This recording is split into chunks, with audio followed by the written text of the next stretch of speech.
宋大人，您是说凶手在前日被抓的那帮毛贼之中？本官不过是想试试运气而已。王四被杀，和这帮小毛贼挨得上吗？这简直是风马牛不相及呀！那吴大人的意思是，本官这是有病乱投医喽？不如说是大海捞针。那也得捞。吴大人，本官有4个字送你，愿与你共勉：人命关天。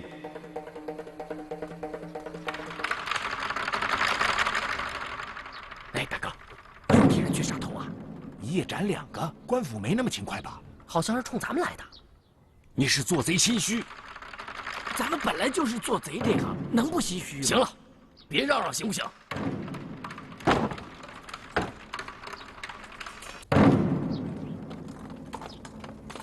大人都带来了，走，都给我跪下！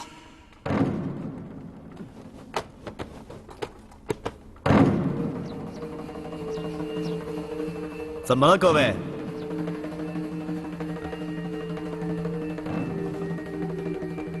哎呀，怎么这一个一个的都一脸茫然地看着我呀？啊？不知大人把我们提上大堂，您想问什么呀？什么叫我想问什么呀？你们这记性都不太好了，我发现啊。大人，您是说？就是你吧？那天在牢房，你向本官提过什么要求？啊，我想起来了。当时说牢房太挤了，请大人给我们换一个大点的地方。那本官是怎么说的？大人说有地方比这儿宽敞多了。哪儿？大人说是王法大堂。对呀，这不就把你们请到王法大堂来了吗？啊！简直是不着边际。来，起来吧，起来吧。多谢大人，谢大人啊！谢大人，谢大人。这位兄弟啊，你叫什么名字？大人问我吗？啊，就是问你。小人没有名字。没有名字，本官怎么称呼你啊？小人在家排行老3，父母都叫我三子。那三子不就是你的名字吗？哎呀，这算个屁名啊！人家姓什么、字什么、会什么，还有号什么的，那才叫人名呢。我这只不过叫个印儿，跟猫猫狗狗的差不多。成何体统啊！哎呀，三子，这个名字父母所赐，没有贵贱之分，啊。三子，以本官看，你在这班兄弟里边，啊，是最聪明的，记性最好。大人，您这可就说错了，是吗？我这帮兄弟当中啊，就我这个兄弟记性最差了。真的？这么说，你们的记性都比他强？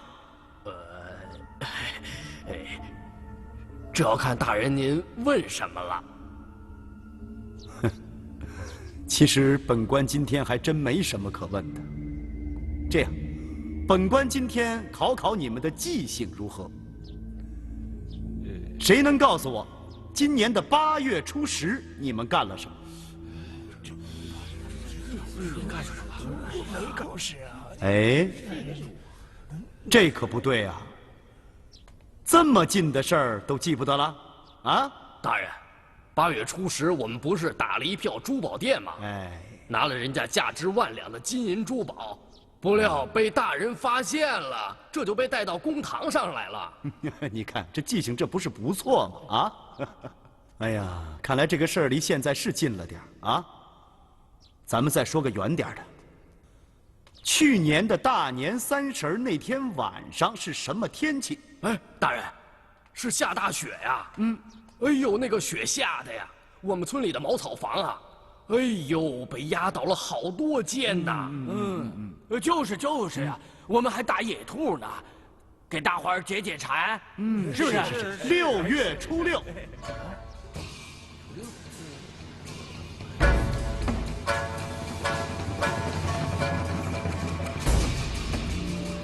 6月初6怎么会想不起来呢？啊，谁能告诉我，6月初6那天是个什么天气？实在是想不起来了。哎，大人，您问那天干什么呀？本官再给你提个醒啊，6月初6那天天降暴雨，仔细想。哎呦，大人，这6月的天是孩子的脸呐，暴雨说下就下。这谁还能记得哪天下雨，不哪对不对，天刮风你能想起来，你肯定能想起来。我再给你们提个醒啊，6月初6那天有个木耳商人，他进山是去收取货银的，回来的路上必经你们诸位住的门前，你们一定不会忘了这个日子。再给我想。哎，好像是下大雨，没见过什么木耳商人呢。是啊，大人，您能说说，那个木耳商人他长得是什么样吗？我要都说出来，那是我记性好，还考你们干什么？哎，是，大人。简直把法堂当做瓦舍戏场了。我再给各位提个醒，6月初6那天，那个木耳商人身上带着一样东西，这样东西对各位来说肯定不会视而不见。一个黄色的银袋子，上面绣着2个字“王四”。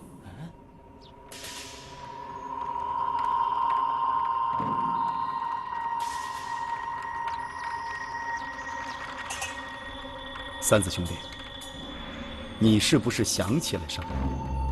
哎，不，范明记得去年6月初那几天，范明一直都在县城里踩点儿，不在家。大哥，你说对吧？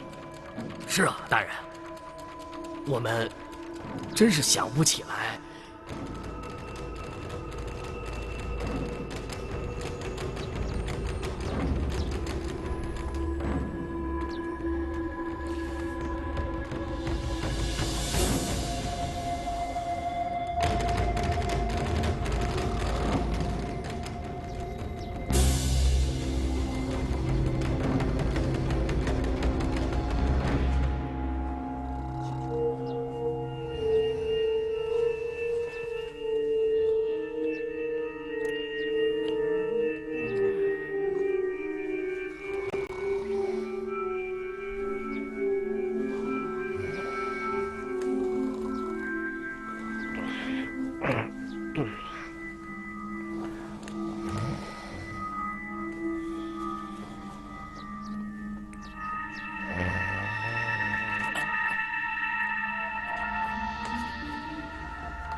先别动手，听我说，听我说。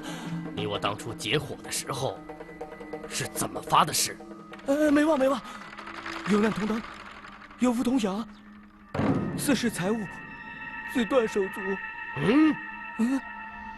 还有一条更重要的规矩呢，盗人之财，不得沾人之血。可是你为什么杀人呢？我没杀人呐。大人，你先说。大人也想到了，我又何必多言呢？让你先说，你就先说。大人，你记不记得你在公堂上说到那个银袋子的时候，其中有一个人露出了异常的神色。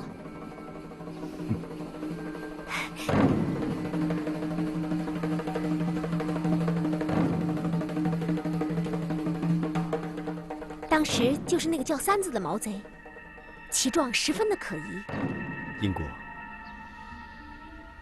谁说大海里就一定不能捞针呢？大哥，真的，我真的没杀人啊！我真的没杀人！住口！那位大老爷一提到王四，我就知道，是去年被传得沸沸扬扬的那桩杀人案。可我万万没有想到，那桩案子是你干的。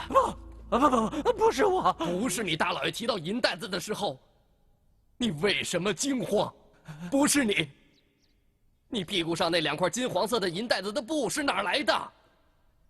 不是你，你为何要偷偷的拆掉它啊？还不是你做贼心虚，自露马脚吗？这是补的是我老婆不分颜色，用一个锦袋子的布给补的。那锦袋子的确是有2个字，一个是王八的王，一个是1、2、3、4的4。可那个木耳商人，真的不是我杀的呀！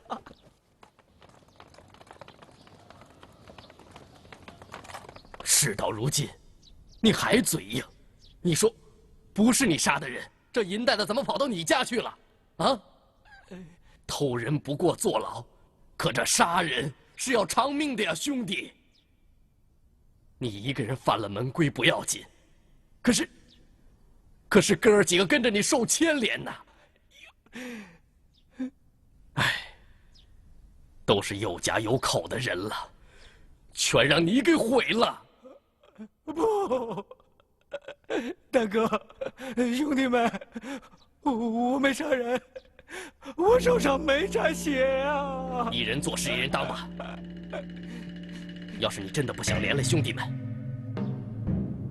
你就立刻一头撞死吧！不，我家也是有妻儿老小，我不想死啊！大人，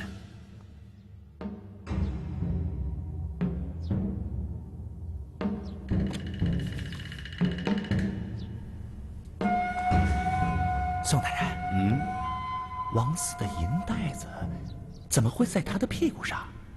真不可思议呀！是啊，这正应了乡间那句老话。三子，那句老话怎么说的来着？门旮旯里拉屎，天会亮的。对，现在天已经亮了，从实招吧。大老爷，我真的没杀人呐！你们说呢？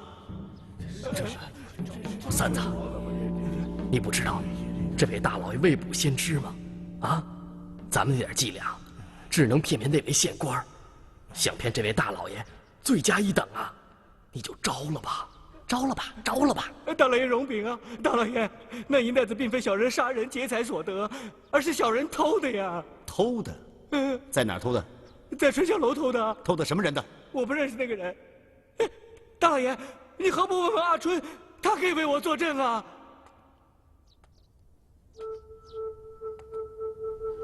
传。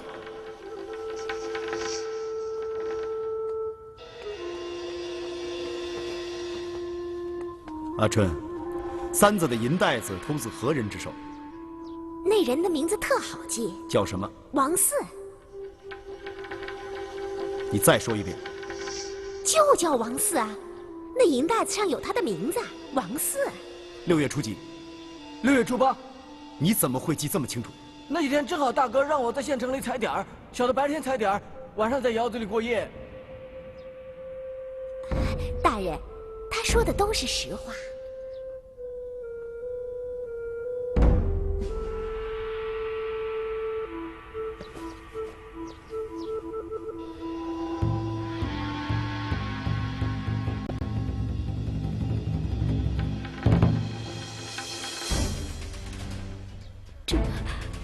这是四郎的钱袋子。你丈夫生前是否有什么仇人呢？家父为人和善，从不与人结仇。他是否有什么特殊的爱好？我不明白姑娘的意思。比如说，他常常夜不归宿。家父为人正直，绝不会。出事之前，他有什么异常吗？那天早上，他就说去东山去收取货银，下午一定赶回来。他为什么会说得那么肯定？那天是我生日。哦。可是当天却没有回来。我先告辞了，这个我要带回去。哎，姑娘，你能告诉我在哪儿找着的吗？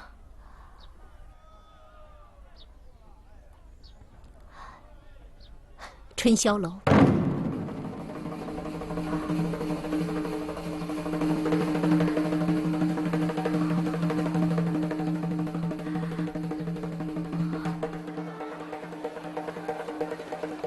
站住！哎呦，该说的我不是在堂上都说过了吗？干嘛跟着我啊？我就问你一句话，什么话呀？昨天晚上找你寻欢的那个男人是谁啊？昨天晚上我陪过3个男人呢，你说哪个呢？就是那个100年才遇上一个，烧成灰你也认识的那个。哦，昨天晚上你偷听了吧？别废话，快说。哎呦，昨天我怎么忘了跟大人说了？说什么？你们不正找他吗？昨天晚上那个男人就是他。他是谁啊？王四啊！王四啊！这就全对上了。正是这个李正杀死了王四，然后又劫走了王四的银袋子。这个李正又去了春宵楼寻欢作乐。对。可是他万万没想到，这个三子是这个姚姐的熟客。是啊。然后又顺手牵走了这个银袋子。就是。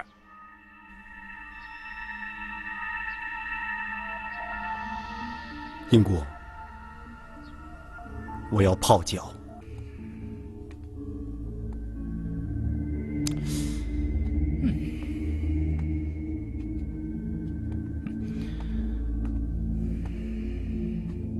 来。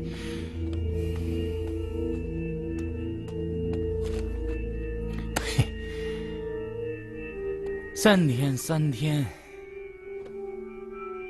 这3天怎么就过不去了呢？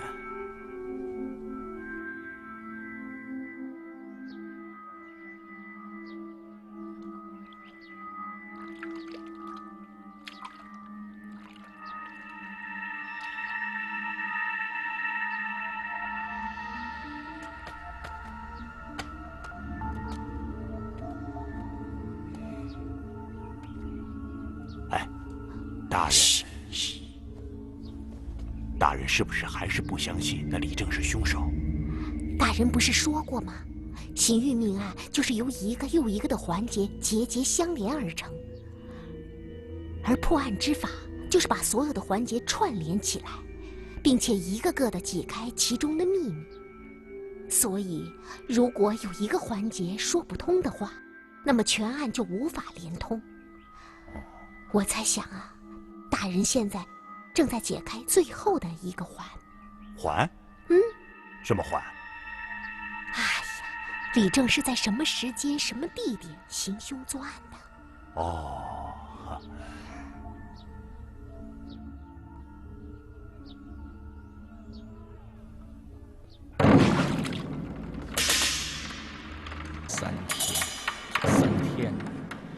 这3天总算是到了。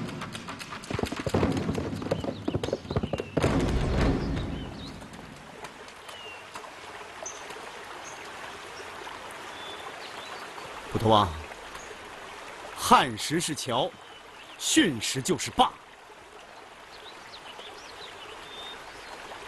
3天，3天呐！今天正好是第3天。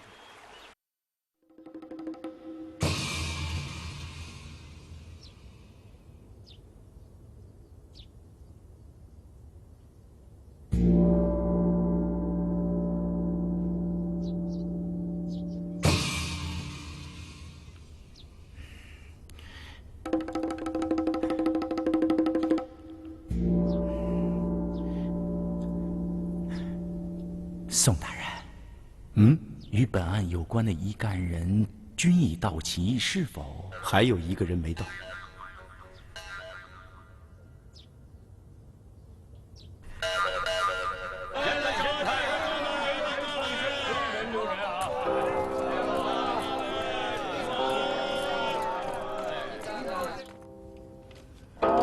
宋大人，刑部的批文今日可是最后一天。多谢吴大人啊！今天是刑部批准处斩犯人的最后期限了。过了今日，此案便……书吏啊，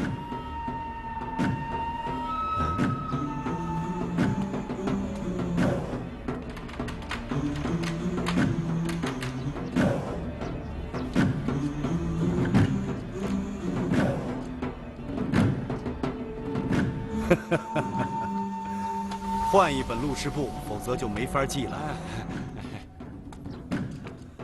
吴大人，今日本官之举多少是有点不合时宜呀，因为再过几个时辰，就是刑部批准处置犯人的最后期限。要是再找不到真凶，吴大人，本官这话您听着是不是不大中听啊？岂敢岂敢。不过刚才听宋大人所言，这凶手还真另有其人吗？那倒不是，那倒不是。重要的不是有没有真凶，而是能不能在午时3刻之前找到确凿的证据，推翻您的原判。否则，曹沫就要人头落地了。不过说句心里话，吴大人，本官到现在为止，没有找到其他凶手。换句话说，此案已经由您断案如铁，刑部的批文也在，纵然是宋某官高一级，也无法改判。早知如此，你又何必多此一举呀？是啊，所以我有言在先，说是我不合时宜呢。以至于啊，吴大人，这就是出于宋某喜欢鸡蛋里挑骨头的嗜好。哎，宋大人，卑职说个笑话，要是真能挑出骨头来，那就不是鸡蛋了。是吗？那宋某试试，看看您这鸡蛋里能不能挑出骨头。曹沫杀人案，案卷当中已经有了详细的记载，这个人证、物证、签字画押一应俱全。这个蛋里到底有没有骨头呢？这话得从吴大人指证的第一嫌疑人玉娘说起。哎，宋大人，宋大人，卑职已经把玉娘从嫌疑中排除了。不，吴大人，玉娘可是你奸情案指证的第一嫌疑人，这话就得从她说起。去年盛夏，河西村李正前来报案，说他打捞起一具尸体。吴大人当即赶到现场，由于尸面俱损，尸体开始腐烂，现场众人居然无法辨认死者是谁，只是有人含糊地说，死者与木耳商人王四有那么几分相像。于是吴大人马上差人叫王四的老婆玉娘前来认尸。玉娘来了。奇怪的是，在众人反复无法辨认死者是谁的情况下，这个玉娘居然在3丈之外一眼就认出死者就是她的丈夫王四。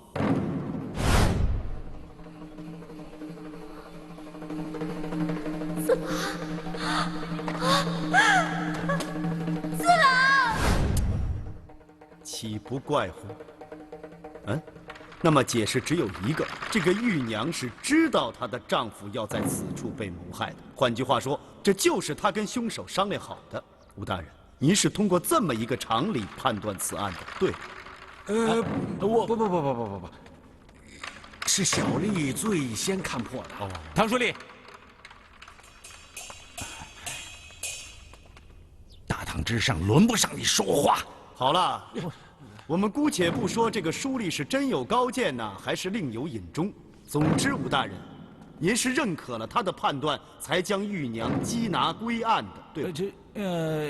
的确，但是按常理，无独有偶，就在吴知县对玉娘之案心存疑团的时候，他又从陪同玉娘前去认尸的王婆嘴里得到了一个天大的秘密。其实说起来，这也不算是什么秘密。否则，这个王婆怎么会知道呢？这个王婆所说出的秘密，就是曾经有人在3天以前扬言要杀了王四，欲娶其妻。那么这么一来，一桩通奸杀人的案情就这么顺理成章了。奸夫淫妇嘛，就不必说了，自然就是这个曾经扬言要杀了王四的曹沫和玉娘。不，大人，王四是我杀的，与玉娘毫无关系啊！大胆曹沫，你敢咆哮公堂，该当何罪啊？该当何罪？该当何罪不是早就判了吗？曹大哥，你先别着急，听宋大人往下说。大伙儿还想听吗？好，想听我就说说。这个奸夫淫妇嘛，这就算是有了。吴大人，那么在您看来，什么取证检验呢？当堂审问呢？没那个必要了。重要的是，赶快让犯人签供画押。吴大人，也是你贪功心切呀，怎么连这个玉娘在3丈之外能够认出王四如此重要的细节，你怎么忘了问了呢？不，宋大人，当时我的确是按照常理，可你忽视了一个细节。这个王四和玉娘是一对恩爱夫妻呀。夫妻之间总有比旁人更容易察觉的特征，这不也是常理吗？其实玉娘能够一眼认出死者就是她的丈夫王四，凭的就是别人不易察觉的一个小小的特征。什么？王四的一只脚上长着一个胼胝。他的尸体被打捞上来以后，自然是不会穿着鞋的。玉娘，在。这点你能够为本官作证吗？是。民女就是通过胼胝认出为夫。这大人是怎么知道的？道听途说。本官不是说了吗？别无长处，只是记性比较好。曹公子，这一点你好像也是知道的。哎，曹公子，你忘了，当时老身对你说过的呀。我说人家王四儿就是有福气，连脚趾头都比旁人多长一个。啊，对，王妈妈是跟我说过这话。同样的话，王婆在公堂上对吴知县也是说过的。遗憾的是啊，知县大人对如此重要的细节，你却充耳不闻。宋大人，卑职对这个案子的最后判定，不是通奸杀人，而是曹沫蓄意谋杀。对，这就是宋某从您这个蛋里挑出的第一根骨头。吴大人，你先以奸情案将奸夫淫妇曹沫、玉娘缉拿，然后又放了玉娘，改判曹沫大辟之罪。案情完全变了呀！怎么变的呢？如果不是通奸杀人，那他曹沫的杀人动机何在？大人，这边借不说话。宋大人，曹沫生性风流，他见玉娘长得漂亮，所以就顿生夺妻之心。他是想先杀了王四，让玉娘成为寡妇，然后再去找王媒婆为他们俩成其为好事。难道这不是他的杀人动机吗？说得好！就算是他有杀人动机，你考虑他的杀人时机跟作案条件了吗？第二根骨头。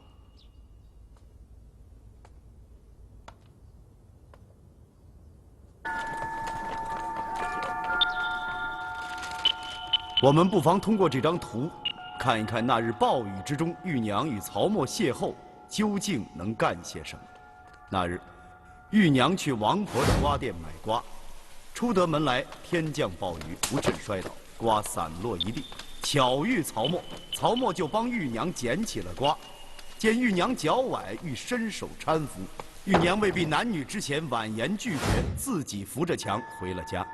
如果说在那么一点时间里头，曹沫就见色起意想杀王四，那么他必须立刻掉头向东。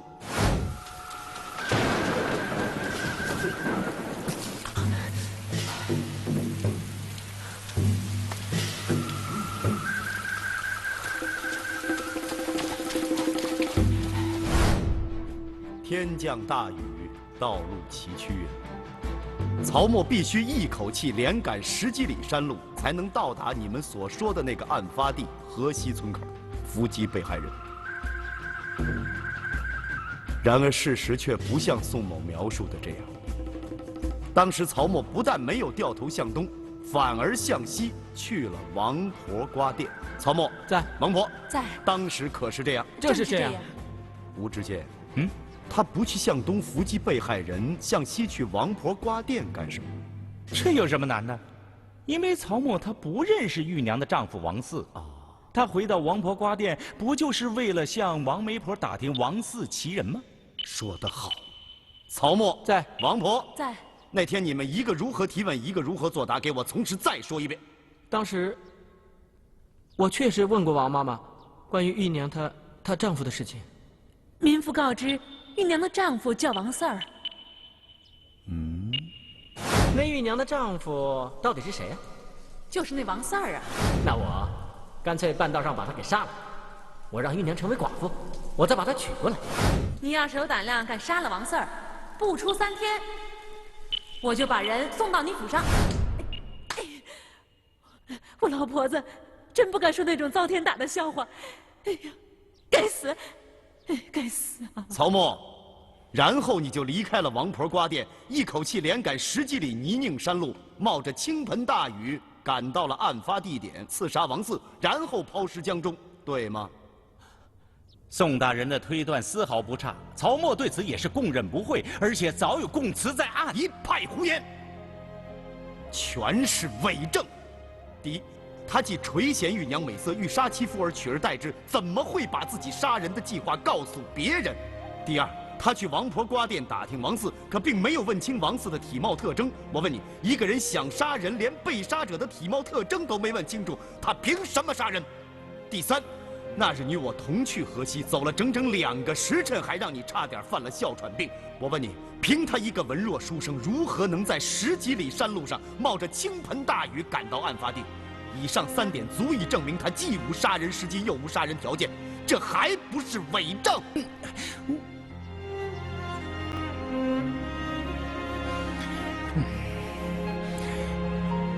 宋大人刚才的推断真是精彩绝伦，但是卑职以为还是有牵强之处，恕卑职不敢苟同。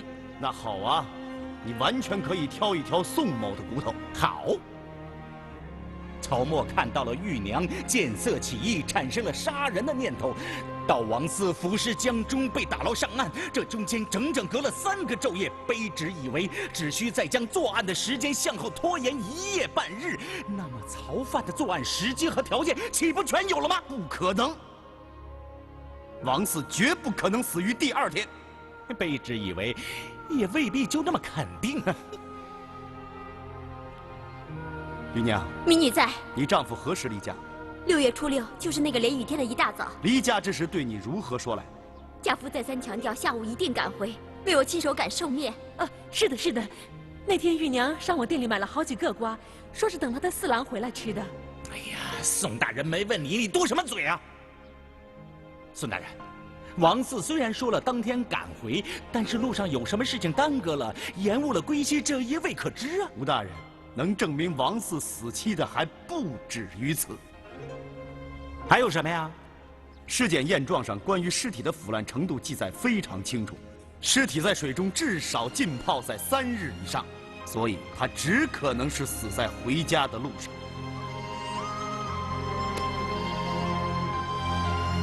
精彩，精彩啊！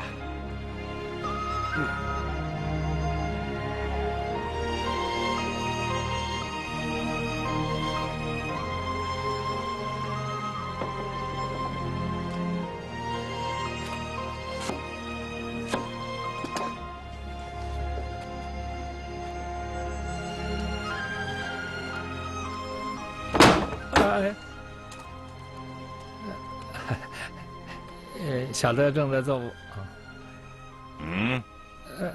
我小的正在做午饭。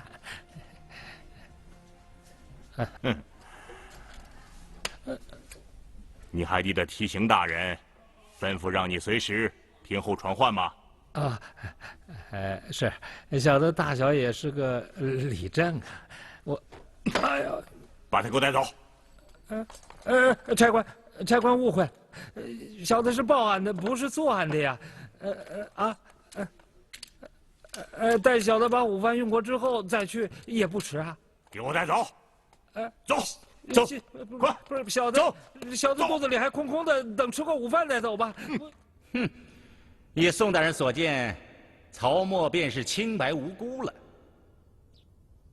那么宋大人，卑职请问，这件血衣，宋大人作何解释啊？是啊，武大人。你当初断定曹沫杀人有罪，凭的不就是这件血衣吗？而本官认定此案有冤，凭的也是这件血衣。曹沫，在。本官离家之时，家母曾经对我说：“她说儿是娘的心头之肉。”儿在外平安了，娘在家才能平安，能驱百病。这话道尽了天下的慈母之心。曹沫，你看看你的老母亲，含辛茹苦20年，一番辛苦把你养大成人，各种滋味就不必再说了，都是为了你这块心头之肉。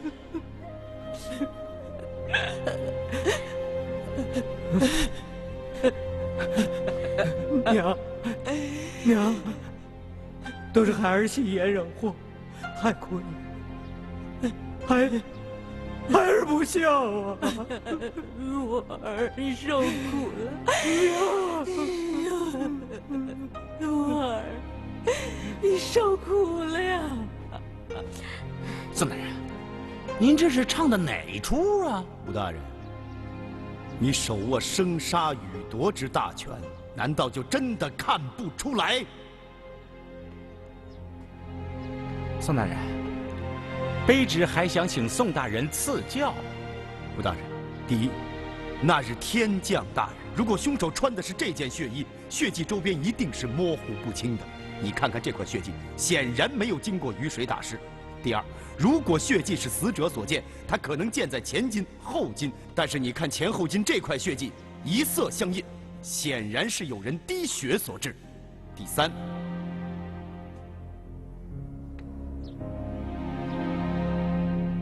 就是这位老母亲，为了有朝一日冤案昭雪，为我们诚心留的一个破绽。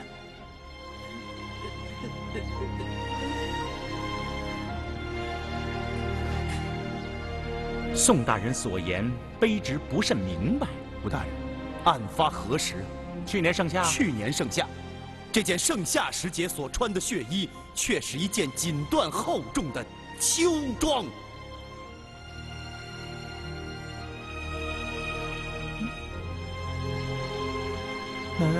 难道莫非？对，你猜的一点都不错。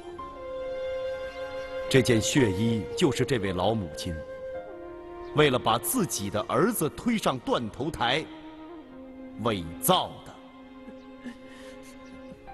这太不合情理了，他为什么要这么做？这正是本官要问你的呀。宋大人，曹沫对此供认不讳，那供状上可有他的亲笔画押？说得好，就是这个亲笔画押又露出了一个天大的破绽。什么天大的破绽？曹沫，你本是个风流倜傥的书生，并无残疾。本官也曾去过你的府上，见过你那一手妙笔丹青。签供画押之时，你为什么没有用你习惯用的右手，而是改用左手了呢？大人，你看我这……对，废了。怎么废的呢？就是这位吴大人贪功心切，严刑逼供，屈打成招。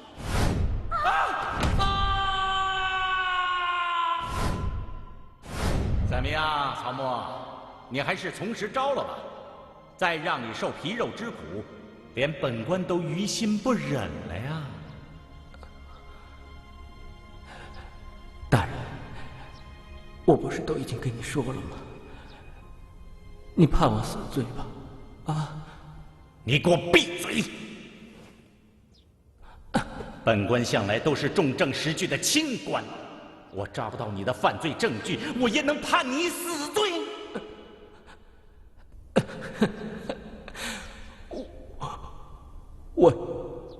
我求生无望，求死还不行吗？你给我闭嘴！照你这么说，本官还冤枉了你不成？天知道啊！